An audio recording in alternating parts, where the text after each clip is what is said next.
les élèves, on est déjà rendu à l'étape de réviser son texte.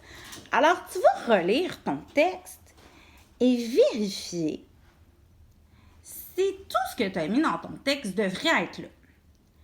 Par exemple, parfois, on ajoute notre opinion. Mais notre opinion, là, dans les textes informatifs, ça n'a pas sa place. Il ne faut pas l'ajouter. Donc, les textes informatifs, c'est vraiment pour donner des informations sur notre sujet, mais on ne dit pas ce qu'on pense. Il ne faut pas parler de nous. Des fois, je sais pas, là, peut-être que dans ta tête, tu pensais à autre chose, puis là, tu faisais un texte informatif sur les dinosaures, puis tu as commencé à parler des schtroumpfs. Ben non, ça n'a pas sa place non plus. Donc, vérifie que tu es resté dans ton sujet. Et parfois, on dit des détails qui sont un peu inutiles. Donc, va relire ton texte pour être certain que tout a sa place dans ton livre. Je vais te donner des exemples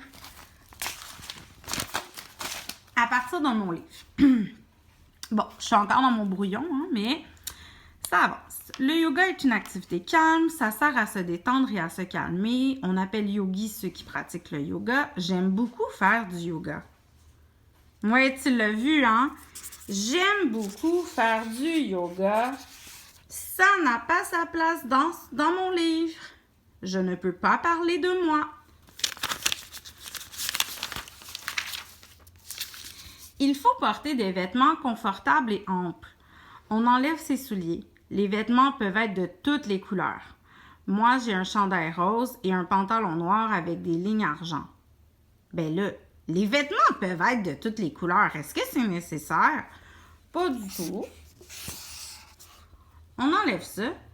Puis là, après ça, je parle de moi. Moi, j'ai un chandail rose et un pantalon noir. Et on enlève tout ça. Ça n'a pas d'affaire dans ton texte, Marc-Christine. On continue. Tout le monde peut faire du yoga. Les enfants, les adultes et aussi les personnes âgées. Ma tante fait du yoga. Ma grand-mère aussi. Je sais qu'à l'école, Sylvie Noël et Anne-Catherine font du yoga ensemble. Ça a-tu rapport que ma tante fait du yoga? Non. Peut-être que quand je vais lire le texte informatif, ça, je vais le dire à mon ami. Mais ça devrait pas être dans mon livre. Que ma grand-mère fasse du yoga non plus. Puis même si j'aime beaucoup Sylvie Noël et Anne-Catherine, puis que j'ai le goût que tu le saches, ça n'a pas sa place dans un texte informatif. Donc, tout ça, je dois l'enlever.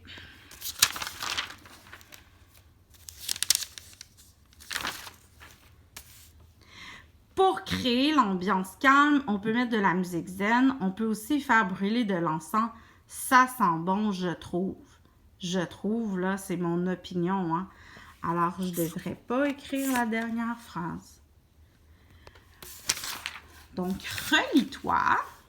Vérifie que tout ce que tu as mis dans ton livre devrait être là. Et aussi, fais-toi lire par quelqu'un d'autre et demande à la personne, après chacune des pages, de t'expliquer ce qu'elle a compris de ta page. Peut-être que tu vas te rendre compte que parfois, tu as oublié des petites informations que dans ta tête, à toi, c'est bien clair ce que tu veux dire, mais que le lecteur n'a pas bien compris. Donc, ça va permettre d'ajuster ton texte. Ensuite, ce que je vais te demander de faire, ça va être de te pratiquer à lire ton texte, mais avec une voix de robot. Je te montre. Le yoga est une activité calme. En lisant comme ça avec ma voix de robot, je peux voir qu'il ne manquait aucun son et aucun mot. Je vais t'inciter à faire ça pour vérifier que tu as écrit tous les mots. Parce que des fois, quand on lit vite, on ne se rend pas compte qu'il manque un petit mot dans notre texte.